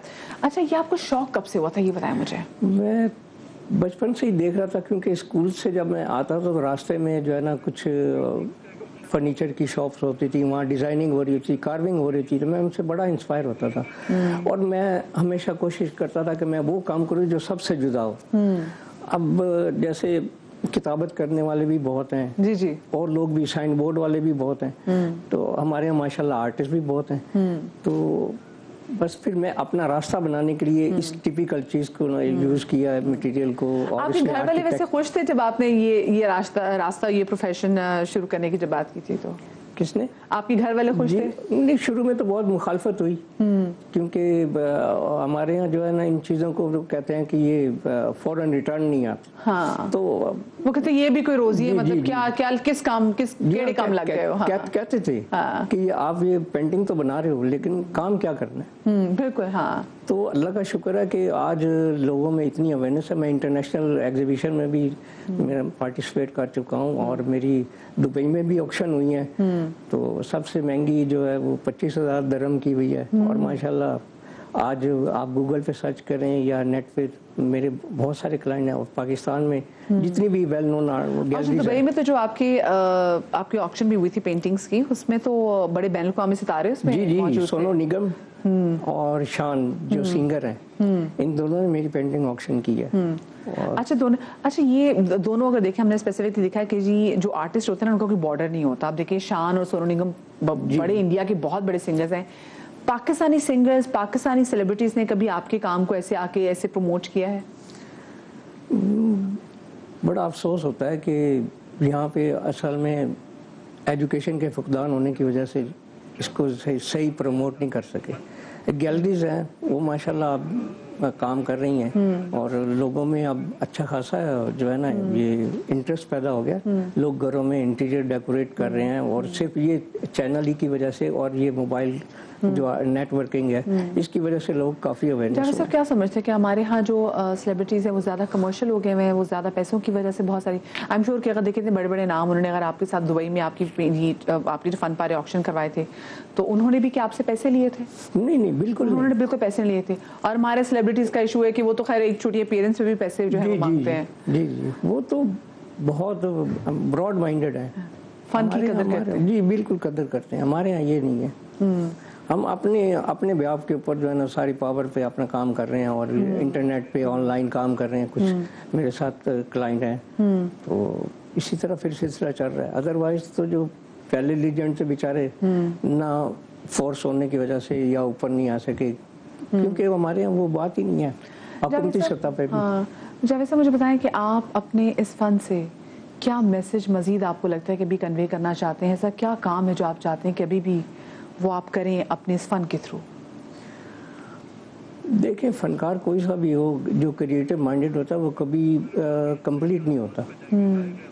तो अभी भी बहुत सारी चीज़ें हैं जो करने का मूड है, लेकिन कुछ हालात और जो सोर्स हैं वो इजाज़त नहीं देते। जैसे बहुत कॉस्टली हो चुका है ये। सही। और ये जो आप जो एक्रेलिक कैलीग्राफी करते हैं, आई एम श्योर कि ये भी काफ़ी एक्सपेंसिव होगा। ये भी जी बिल्कुल एक्सपेंसिव है। तो इसमें मेरी कैलीग्राफी भी है, कुछ मैं इस्लामिक आर्किटेक्ट काम कर रहा हूँ, उसमें माशाल्लाह अच्छा काम है मेरा। वक्त कितना लगता है जावेद साहब? टाइम डिपेंड करता है जब आप मुतमईन हो जाएं। पेंटिंग में जितनी डेप्थ में आप काम करेंगे उतना ही आपको लोग अप्रिशिएट करेंगे और उतनी आपको उसकी पे मिलेगी। लोगों से कुछ कहना चाहें, जो लोग आपको इस वक्त देख रहे हैं उनसे आप कुछ बात करना चाहें? मैं यही कहना, अब वो दौर नहीं है कि अब तो इंटरनेशनल लोग जा रहे हैं और आप देख रहे हैं लोग आपको एक एक चीज़ जो आप बनाते हैं, यहाँ इतनी सलाहियतों वाले लोग मौजूद हैं अल्हम्दुलिल्लाह। बहुत वसी पैमाने पे काम हो रहा है और अप्रिशिएट करना चाहिए। थोड़ा सा वेट करें, शॉर्टकट वाला काम नहीं है। शॉर्टकट वाला काम नहीं। अच्छा, एक और चीज़, क्योंकि आपका काम भी ऐसा ही है, आप अल्लाह पाक के नामों को लिखते भी थे खूबसूरत तरीके से। अल्लाह पाक का नाम लिखते हुए बड़े बड़े जो रोज़े हैं जिनको आप बना भी रहे होते, पेंट भी कर रहे होते हैं, उनको बनाते हुए कभी कोई रूहानी आपको ऐसा? आप यकीन करें, जब प्लेन कैनवस होता है, जब ड्रॉ कर रहा होता हूँ और पेंट कर रहा होता हूँ, मैं कभी माइंड बना के नहीं काम करता कि इस तरह मैं इसको इस वे पे ले जाऊँगा। एक होता है ना कि आप जहन में एक इंप्रेशन लेके चलते हैं, मैं ये करूँगा। यकीन करें अल्लाह ताला की तरफ से आमद हो रही होती है और मैं उसको उसमें ट्रांसफ़र कर रहा होता हूँ। ये अल्लाह की देन है, उस पाक परवरदिगार का बहुत करम है, क्योंकि मैं उसी की बनाई हुई चीज़ों को, वो अल-मुसव्विर है, बेशक तो मैं उसी पे काम कर रहा हूँ। और अल्हम्दुलिल्लाह, तो अल्लाह पाक के नाम लिखते हुए कभी अल्लाह से यूँ बात किया? महसूस होता है मेरे साथ कोई है जब काम कर रहा होता हूँ, तो वही पावर मुझे आगे जो है अवेयरनेस देती है और मैं उसको एप्लीकेशन करता हूँ। ब्यूटीफुल। वैसे दुआ में फिर क्या मांगते हैं? ऐसे आई एम श्योर कि जब आप लिख रहे होते होंगे नाम, तो आप साथ साथ दुआ भी कोई मांग रहे होंगे? वो दुआ ही लिख रहा हूँ, अल्लाह का नेम है, उसका जो हर नेम की एक पावर है, उसको वजद में आती है, लिख रहा होता हूँ। इसमें मैं दरवेश भी बना रहा हूँ, सेमी एब्स्ट्रैक्ट पेंटिंग है, कलर वैल्यू वो काम कर रहा हूँ। तो इसी तरह बहुत अल्लाह का करम है। बहुत खूबसूरत बात, बहुत शुक्रिया जी जावेद कमर साहब, मारूफ जो इस वक्त आर्टिस्ट हमारे साथ मौजूद थे, जो बड़े खूबसूरत रूहानी एक्सपीरियंसेस होते हैं। हमने ज़रा उस हवाले से भी उनसे बात करना चाहिए, क्योंकि हम फ़न पारे तो देख लेते हैं, लेकिन और उन फ़न पारों को देखते हुए जो हमारी कैफियत होती है हम वो भी अंडरस्टैंड करते हैं, लेकिन जब वो आर्टिस्ट बना रहा होता है और अल्लाह पाक के नाम लिख रहा होता है, तो उसका जो उस वक्त जो रूहानी एक्सपीरियंस होता है, एक्सपोजर होता है, वो क्या होता है, उस हवाले से भी हमने बात करने की कोशिश की। यहाँ पर एक छोटी सी ब्रेक लेंगे, ब्रेक के बाद हाजिर होंगे, कहीं मत जाइएगा। प्रोग्राम में अब एक दिलचस्प खबर शामिल करते हैं और आपको बताते हैं कि कोरोना वबा के दौरान अपने फ़न की बदौलत मशहूर होने वाली बरतानवी आर्टिस्ट की एक वीडियो सोशल मीडिया पर आजकल बड़ी वायरल हो रही है। और वीडियो में लॉर्ड बोल्टन के इस मैसेज को हाईलाइट किया गया है कि आपकी मौत कहीं भी और किसी भी वक्त वाक़ हो सकती है। वीडियो में बरतानवी फनकारा गेम ऑफ थ्रोन्स के मौजू पर एक किताब पर कुछ तस्वीर पेंट करके ये बताएं कि कोशिश कर रही हैं कि इंसान की ज़िंदगी काफ़ी फ़ानी है। शादी ब्याह की तकरीबात हो या कोई भी ऐसा मौका जहां बड़ी तादाद में लोग जमा होते हैं, वो जगह कोई होटल या रेस्टोरेंट भी हो सकती है। महफिल में खाने पीने की दौड़ चलते हैं, लेकिन क्या आपने कभी गौर किया है कि हमें पेश करने के लिए तैयार किया गया खाना ज़ाया भी हो रहा है? वो इस तरह कि तमाम अफराद अपनी प्लेट को खाली नहीं करते, बल्कि दूसरी कोई भी डिश ट्राई करने के लिए पहले से निकाला गया खाना यूं ही छोड़ देते हैं। कुछ यही सूरत हाल होटल्स की टेबल पर भी नजर आती है, जहां आधे अधूरे बर्गर्स या रोस्ट छोड़ दिए जाते हैं जो किसी और के इस्तेमाल के फिर काबिल नहीं रहते। एक रिपोर्ट मेरी नज़र से गुजरी जिससे ये पता चला कि हमारे मुल्क में हर साल $4 लाख की खुराक ज़ाया कर दी जाती है, यानी कि एक ऐसा मुल्क जहाँ का एक तबका ऐसा भी है जो 2 वक्त की रोटी भी नहीं अफोर्ड कर सकता, उससे भी महरूम रह जाता है। वहाँ खाने की इस कदर और बेकदरी ये कई सवालात को जन्म देती है। इसी मौजू पर बात करने के लिए हमारे साथ मौजूद हैं एहसन गुफरान, जो कि कराची यूनिवर्सिटी के फूड साइंस डिपार्टमेंट में असिस्टेंट प्रोफेसर के फ़राइज़ सर अंजाम दे रहे हैं। उनके शामिल गुफ्तगू करेंगे। बहुत शुक्रिया प्रोफेसर गुफरान साहब आपका कि आपने में वक्त दिया। गुफरान साहब, ये कहिएगा कि हमारा मुल्क पहले ही ऑलरेडी ग़िज़ाई किल्लत का शिकार है, फिर हम ये क्या मंजर देख रहे हैं कि अपने आसपास इतनी बड़ी तादाद में खाना ज़ाया हो रहा है जो कि किसी के काबिल भी नहीं रहता, और इतना महंगा खाना ज़ाया हो रहा है। असल में देखें, फूड वेस्ट होना ये एक तरह का कह लें कि एक नाशुक्री और नाकदरी वाली चीज़ है। स्पेशली जब हम प्रिपेयर्ड फूड की बात करते हैं तो हमारे एनवायरनमेंट में ये चीज़ बड़ी कॉमन नज़र आती है कि मिसाल के तौर पे हम खुद भी अपने आप को देखें, खाना हमें अगर फॉर एग्जांपल आधा प्लेट है और हम 1 प्लेट खाना निकाल के फील करते हैं कि हमें खाने का टेस्ट पसंद नहीं आया, तो हालांकि वो खाना सब स्टैंडर्ड इतना नहीं होता, लेकिन उसके बावजूद हम उसका थोड़ा सा चख के और खाना जो है वो प्लेट ज़ाया कर देते हैं। हालांकि अगर देखा जाए तो एक इंसान की जो ज़रूरत है खाने की वो 2000 कैलोरी की बनती है, और 2000 कैलोरीज इतने होते हैं कि बासानी आपको अगर आधी प्लेट चावल की ले रहे हैं या अगर आप 1 रोटी और कुछ सालन के साथ इस्तेमाल कर रहे हैं अपने खाने के अंदर, तो आपकी ज़रूरत आपकी एनर्जी वैल्यू के लिए काफ़ी है। अच्छा, अब अगर हम वेस्ट की बात करते हैं तो वेस्ट हमें सबसे ज़्यादा जो नज़र आता है, हमें अपने शादी ब्याह के मौके के ऊपर या हम अगर किसी बड़े रेस्टोरेंट में जा रहे हैं वहाँ पे, तो अच्छी खासी खाने की मिकदार जो है वो ज़ाया हो रही होती है, जो एक एस्टिमेशन के मुताबिक 40% तक हो सकती है।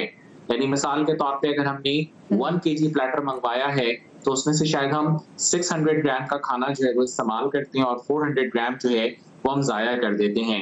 तो इस नाकदरी को बचाने के लिए और इतनी बड़ी नेमत जो हमें खाने की तौर पे मिली हुई है, अगर हम इस तरह से ज़ाया करेंगे तो अल्टीमेटली जो हम एक डिस्ट्रीब्यूशन देखते हैं कि दुनिया भर में तकरीबन कोई 1 करोड़ से ज़्यादा अफराद ऐसे हैं जो ग़िज़ाई किल्लत का शिकार हैं, जिनको 2 वक्त का खाना पूरी तरह से नहीं मिल रहा होता, और उसमें इस तरह से खाने का ज़ाया होना जो है ये एक बड़ी अलार्मिंग चीज़ है। इस हवाले से मुख्तलिफ ऑर्गेनाइजेशंस जो है वो कराची में भी और मुख्तलिफ जगहों पर काम कर रही हैं। इनका मकसद ये होता है कि जो खाना इस तरह से ज़ाया हो रहा हो, स्पेशली समटाइम ऐसा भी होता है कि दावतों में कोई केक बनी और वो बच गई, तो उसके लिए बहुत सारी ऑर्गेनाइजेशंस होती हैं जो उस खाने को कैटर करती हैं, और फूड बैंक बनाए गए हैं। वो फूड बैंक जो है वो इस अंदाज में काम कर रहे होते हैं। मेरा ख्याल है कि इस तरह की चीज़ों को हमें प्रमोट करना चाहिए ताकि खाना कम से कम ज़ाया। सही। अच्छा, मुसाद, मुझे भी बताइएगा, ये जो बेसिक मैनर्स में आ जाता है, बचपन से हमें सिखाया जाता है कि जो बेटा आपकी प्लेट है ना, आपने उसको साफ करना है, उतना कम खाना डालो, उतना डालो जितना तुम खा सकते हो। तो जो आवाम में मौजूद खुराक को ख़त्म ना करने का रुझान है, इसको हम कम कैसे कर सकते हैं? और ज़ाहिर है कि ये अमल हमारे ख़राब इज्तिमाई रवैये को ज़ाहिर कर रहा होता है।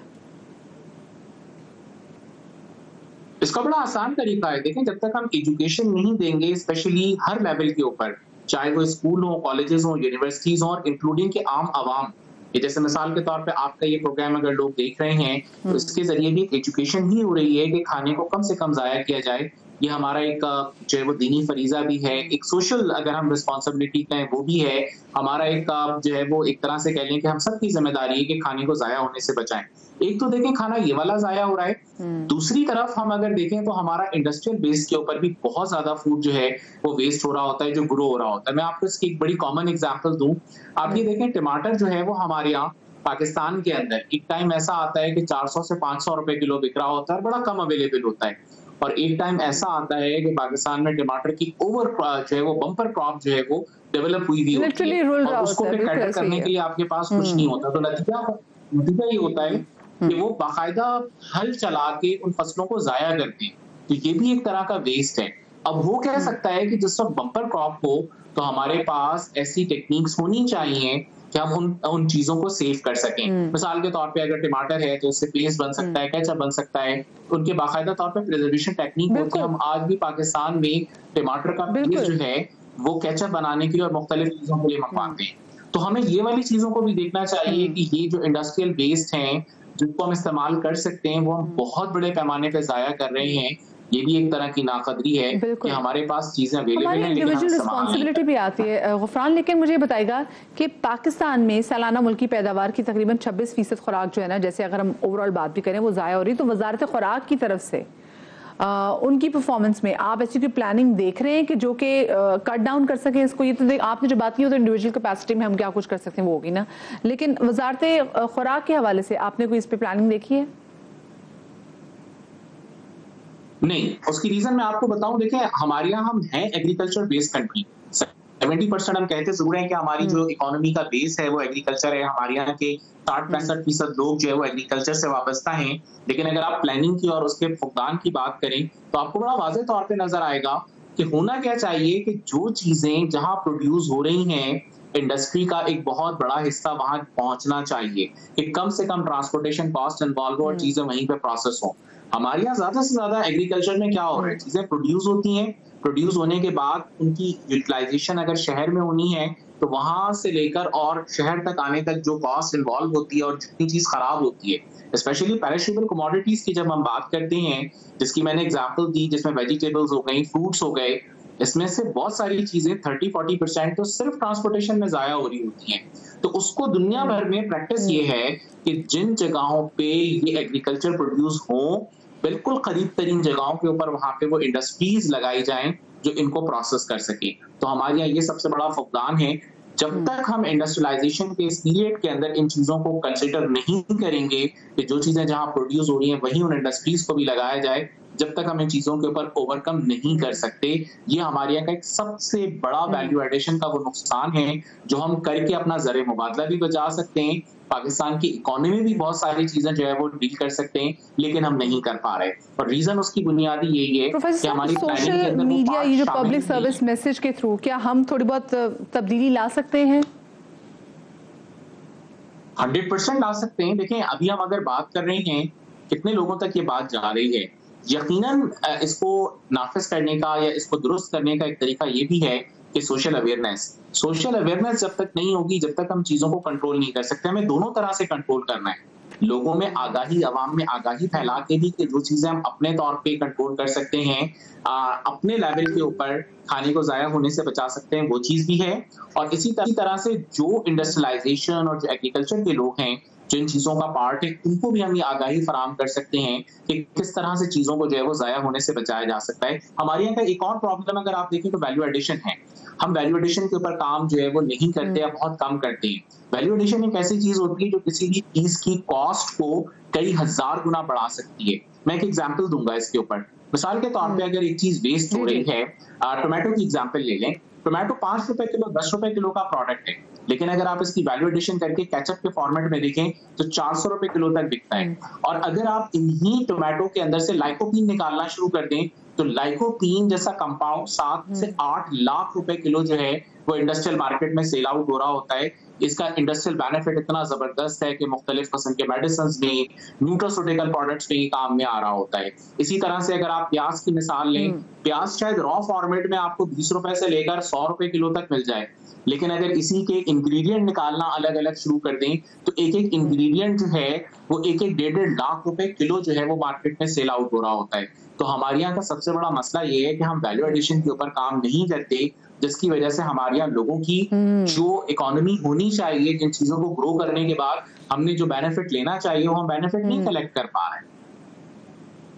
बिल्कुल बिल्कुल प्रॉपर जी, तमाम स्ट्रैटेजी होनी चाहिए। बहुत शुक्रिया जी प्रोफेसर जी। हाँ, इसमें गुफरान साहब हमारे साथ मौजूद थे। हम बात कर रहे थे कि देखें कितनी बड़ी तादाद में हमारा मुल्क, जो कि गरीब मुल्क है, जहाँ पर बहुत सारे लोगों को 2 वक्त की रोटी भी खाना नसीब नहीं होती, वहाँ पर इतनी बड़ी तादाद में खाना ज़ाया हो रहा है। ऐसा क्यों हो रहा है? इस पर सिर्फ ये नहीं कि हम वजारत खुराक की तरफ देखें, इस पर आपको और मुझे भी काम करने की ज़रूरत है। एक छोटी सी ब्रेक लेंगे, ब्रेक के बाद हाजिर होंगे। प्रोग्राम के इस हिस्से में सेहत से जुड़ा एक अहम मौजू शामिल कर लेते हैं। पाकिस्तानियों की बड़ी तादाद आजकल मुख्तलिफ वजूहात के बाइस सर दर्द में मुब्तला नजर आती है। आजकल की ज़िंदगी में इंसान ने खुद को इस कदर मसरूफ़ कर लिया है कि उसे जिस्मानी और ज़हनी तौर पर आराम करने का बिल्कुल भी वक्त नहीं मिलता। सर दर्द और थकावट की एक बड़ी वजह सोशल मीडिया पर ज़रूरत से ज़्यादा होना है। हर वक्त हमने खुद को अपने फ़ोन में जो है ना वो फंसा लिया है। कम उम्र नौजवानों में आधे सर के दर्द की शिकायत भी अब सामने आ रही हैं। अमरीकी तहकीक से पता चला है कि माइग्रेन की वजह से 50 साल से कम उम्र के अफराद किसी भी किस्म की माजूरी का शिकार भी हो सकते हैं। ये दर्द किस उम्र के अफराद में ज़्यादा देखा जा रहा है और इससे कैसे निजात हासिल की जा सकती है, ये सब जानते हैं। हमारे साथ स्टूडियोज में मौजूद हैं डॉक्टर उबैद खानज़ादा जो कि न्यूरोलॉजिस्ट हैं, उनसे बात करेंगे। अस्सलाम वालेकुम doctor Ubaid and welcome to my show. Doctor Ubaid, पहले वैसे हमने माइग्रेन की शिकायत करते हुए बहुत ज़्यादा लोगों को नहीं देखा था, बट अब क्या वजह है कि हर 5 में से 1 शख्स माइग्रेन की शिकायत करता है? बिस्मिल्लाहिर्रहमानिर्रहीम। सबसे पहले मैं बता दूं कि माइग्रेन होता क्या है। देखें, आजकल मतलब ये है कि जिसको भी सर का दर्द है वो समझते हैं मुझे माइग्रेन है, उसको फैशन का हिस्सा बना लिया। हाँ। चाहे वो 70 साल के बाबा जी हो, अच्छा लगता है ना, जी, हाँ। 60 साल की अम्मा जी हो। और दूसरा मैं पॉइंट अगर इसके अंदर ऐड करता हूँ तो वो ये है कि अगर जिसको भी सर का दर्द है कहता मेरा MRI करा लो, जो भी पेशेंट आ रहा है CT स्कैन करा लो, MRI करा लो, हमें माइग्रेन है। जबकि ये बताता चलो माइग्रेन जो है ये इडियोपैथिक होता है, मतलब प्राइमरी हेडेक्स के अंदर आता है। अच्छा, इडियोपैथिक प्राइमरी हेडेक्स यानी सर के दर्द वो होते हैं जिसकी कोई वजह नहीं है लेकिन फिर भी सर का दर्द हो रहा है, जिसमें टॉप मोस्ट हमारे पास टेंशन टाइप हेडेक होता है। सेकंड नंबर पर माइग्रेन आता है। अच्छा, ब्लड प्रेशर भी है इसमें? सॉरी, ब्लड प्रेशर भी है इसमें? ब्लड प्रेशर की वजह से सर का दर्द होता है। अच्छा, वो एक अलग चीज है। अच्छा, तो मैं थोड़ा यहाँ पर माइग्रेन को इसलिए हाईलाइट करूंगा कि माइग्रेन आजकल बहुत ज्यादा कॉमन हो गया और यंग एज के अंदर माइग्रेन की जो अलामत है वो ये होती है आधे सर के अंदर दर्द होला, और जब सर के दर्द का अटैक होता है तो उस दौरान लाइट बुरी लगना, आवाजों को बुरा लगना, उल्टियां या उपकाइयां आना। और ये 12 साल की उम्र से पहले both the genders male female दोनों के अंदर कॉमन होता है। लेकिन जब 12 साल से ज्यादा का वक्फा हो जाता है, यानी कि 14 साल की उम्र 16 साल की उम्र में फीमेल्स के अंदर कॉमन होता है। उसकी सबसे बड़ी वजह हार्मोनल चेंजेस होती हैं फीमेल के अंदर 14 या 16 ईयर्स की एज के बाद, तो इस वजह से फीमेल्स के अंदर ज्यादा कॉमन हो जाता है। अब जो उसके पेशेंट देखने में आ रहे हैं आजकल क्लिनिक्स के अंदर भी काफी पेशेंट आ रहे हैं माइग्रेन के, वो इनकी एज फैक्टर क्या होता है फीमेल जेंडर्स, और एज फैक्टर क्या होता है 18 साल की उम्र से लेके 30 साल की उम्र तक।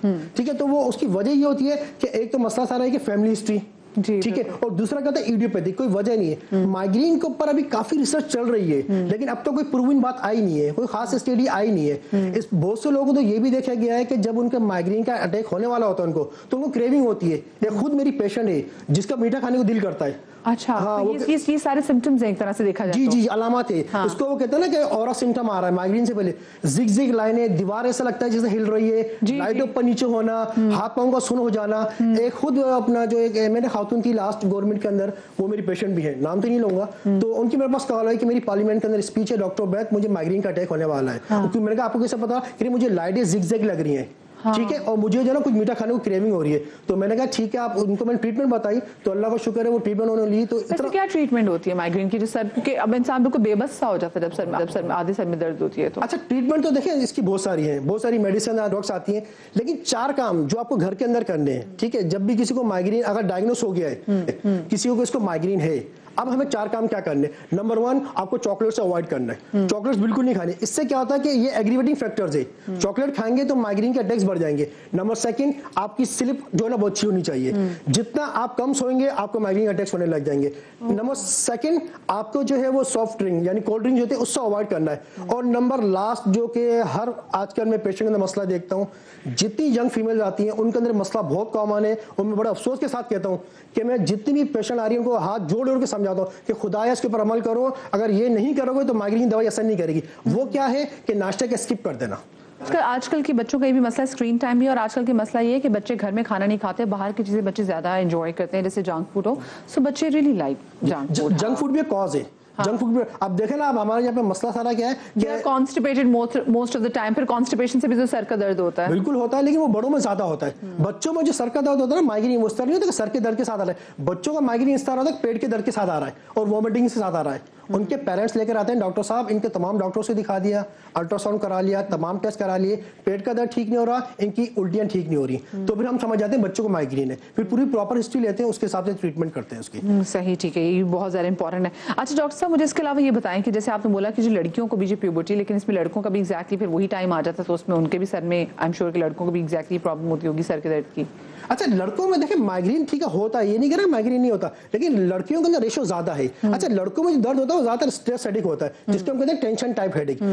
मोस्टली वो लोग जो कि बैंक के अंदर जॉब करते हैं, जिनका लैपटॉप के ऊपर बैठने का ज्यादा काम है, जिनका कंप्यूटर के ऊपर स्क्रीन टाइम ज्यादा है, और उसमें वही बात जो बच्चों में मैं आपको बताया था कि नेक स्पाज्म हो जाता है। तो जब भी हम स्ट्रेस लेंगे तो नेक स्पाज्म हो जाएगा, तो उसमें वो क्या समझ रहे थे कि हमें सर का दर्द हो रहा है, जबकि वो सर का दर्द नहीं होता, वो क्या होता है उनका नेक स्पाज्म हो रहा है। क्यों हो रहा है? स्ट्रेस की वजह से, वर्कलोड की वजह से, इंक्रीज स्क्रीन टाइम की वजह से। और बहुत से लोग क्या करते हैं 9 to 5 जॉब की, उसके बाद घर पे चले गए, किसी से कन्वर्सेशन नहीं की। आपको पता है एक नई स्टडी के मुताबिक आप जितनी ज्यादा लोगों से कन्वर्सेशन करेंगे, आपके माइग्रेन के अटैक्स और सर के दर्द के अटैक कम होंगे, आपका स्ट्रेस लेवल कम होगा। इसका मतलब है कन्वर्सेशन में आप जितना वेंट आउट करेंगे, क्या ये वो वेंट आउट वाली कन्वर्सेशन है कि जहां पर आपका दिन कैसा गुजरा, आप अपने अंदर की जो भी तमाम चीजें वो बाहर रखे अपने घर में, जिन लोगों से प्यार करते हैं उनके सामने? बिल्कुल, रिश्तेदारों से मिले, अपने संडे को किसी पार्क जाए, अपनी फैमिली के साथ टाइम दें। आप डेली अपनी फैमिली को 1 घंटा टाइम दें, मैं कह रहा हूँ स्ट्रेस लेवल कम होगा, आपका स्ट्रेस लेवल कम होगा, आपका हेडेक कम होगा, नेक पेन कम होगा आपका। ये जितने भी मर्द हजरात देख रहे हैं, ये आपके लिए स्पेसिफिकली है। डॉक्टर उबैद ने कह दिया है कि अपने घर वालों के साथ टाइम ज़्यादा स्पेंड करें, आपके जो बार बार सर दर्द की शिकायत करते हैं वो सर दर्द आपका कम हो जाएगा। अच्छा, मुझे बताइए जो सर दर्द में जो गोलियां लेनी पड़ती हैं, क्या ये सही है या ये और हमारे सर दर्द बढ़ा देती हैं? एक तो मसला सारा ये है कि आप बचपन से सुनते आ रहे हैं, हम भी बचपन से बड़े हो गए कि सर के दर्द में डिस्प्रिन, वो एक ऐड आ रहा था ना जब हम छोटे थे, दर्द का हल 2 गोली डिस्प्रिन। तो वो मैं कहता हूँ खुदा के वास्ते डिस्प्रिन से बाहर आए, दुनिया बहुत चेंज हो गई है, दुनिया चांद पे जा रही है, हम लोग डिस्प्रिन पर अटके हुए। डिस्प्रिन के बहुत साइड इफेक्ट है, और कहीं नहीं लिखा कि सर के दर्द के लिए डिस्प्रिन दी जाती है। और हमारे यहाँ पर कमर्शियल चलता था कि दर्द का हल 2 गोली डिस्प्रिन पानी के अंदर डालें और सर का दर्द खत्म। अब तो बहुत नई टेक्नोलॉजीज आ गई हैं, बहुत नई मेडिसिन आ गई हैं, बुटॉक्स के इंजेक्शन आ रहे हैं अब तो सर के दर्द के, बुटॉक्स में रिलीफ मिलता है। अच्छा, वो भी रिलीफ मिलता है? बिल्कुल बिल्कुल। चले, क्या बात है जी, बहुत शुक्रिया जी। डॉक्टर उबैद खानजादा साहब हमारे साथ मौजूद थे, न्यूरोलॉजिस्ट, और हम बात कर रहे थे माइग्रेन के हवाले से, सर दर्द के हवाले से। अब जरा मैं बात करूंगी कराची के कुछ मसलों के हवाले से, क्योंकि कराची के मसले भी जो अमन अमान की सिचुएशन है वो भी कराची में बसने वाले लोगों के लिए एक बहुत बड़ा सर दर्द बन चुका हुआ है। हर शहरी जहनी तौर पर यहाँ पे परेशान है। घर से बाहर निकलने वाला कोई भी शहरी खुद को महफूज तस्वुर नहीं करता। सड़कों, बसों और रिक्शों में सफ़र करने वाले भी महफूज नहीं। और कराची में 2023 की अगर मैं बात करूँ तो वहाँ पर स्ट्रीट क्राइम्स की 77,000 से ज़ायद वारदातें रिपोर्ट हुई हैं, जिनमें 100 अफराद मज़ाहिमत के दौरान अपनी जान गंवा बैठे। क्या नए साल में इस शरह में कोई कमी भी हो पाई है या नहीं, या पार्किंग में खड़ी आवाम की गाड़ियां या मोटरसाइकिलें महफूज हैं या नहीं, अहम सवालात हैं। हम आपको ये भी बताते हैं कि नौ मुंतखब वज़ीर आला ने स्ट्रीट क्राइम को शहर का बड़ा मसला करार दिया है। अब देखते हैं कि आने वाले दिनों में वो क्या इकदाम लेते हैं। लेकिन अभी हम शहर की मजमूई सूरत हाल और शहरियों के खदशात के बारे में समा के रिपोर्टर शाहनवाज कादरी से बात करेंगे। हमारे साथ मौजूद भी हैं। शाहनवाज, ये बताइएगा कि जनवरी और फरवरी में स्ट्रीट क्राइम के कुछ आदाद शुमार जो सामने आए हैं वो क्या हैं, जो आप हमारे नाज़रीन के साथ शेयर करेंगे? देखिए मदिया, जैसे कि आपने जिक्र किया कि साल 2023 में 70,000 से ज़ायद जो है वारदातें रिपोर्ट हुई थी। ऐसा लगता है कि सिर्फ साल बदला है, कराची वालों की किस्मत नहीं बदली है। क्योंकि अगर हम आदाद शुमार की बात करें तो इस साल के सिर्फ 57 दिनों में जो वारदातें हैं वो 13,000 से ज़ायद जो है हो चुकी हैं, और ये रिपोर्टेड वारदातें हैं। और अगर हम बात करें शहरियों के डकैती के दौरान कत्ल होने की, तो 28 शहरी ऐसे हैं जो डकैती के दौरान कत्ल कर दिए गए हैं। और शहर में जहाँ स्ट्रीट क्राइम बढ़ता जा रहा है, वहीं टारगेट किलिंग के जो वाकयात हैं वो भी बढ़ते हुए नजर आ रहे हैं। अब तक 16 अफराद ऐसे हैं जिनको जो है टारगेट करके कत्ल किया गया है। आदाद शुमार जो आपने कहा कि अगर बात करें तो आदाद शुमार के हिसाब से अब तक 57 दिनों के अंदर 8,000 से ज़ायद जो है मोटरसाइकिलें हैं शहरियों की, वो तो चोरी हो चुकी हैं या छीन ली गई हैं। और कीमती जो गाड़ियाँ होती हैं वो 300 के करीब गाड़ियाँ चोरी और छीन ली गई हैं। और सबसे ज़्यादा जो वारदातें होती हैं वो रिपोर्ट होती हैं वो मोबाइल फ़ोन्स की होती हैं शहरियों की, तो वो 3,000 से ज़ायद जो है अब तक रिपोर्ट हो चुकी हैं। और जो पुलिस के आदाद शुमार होते हैं वो बहुत ज़्यादा जो है फ़र्क रखते हैं, क्योंकि अक्सर शहरी जो या तो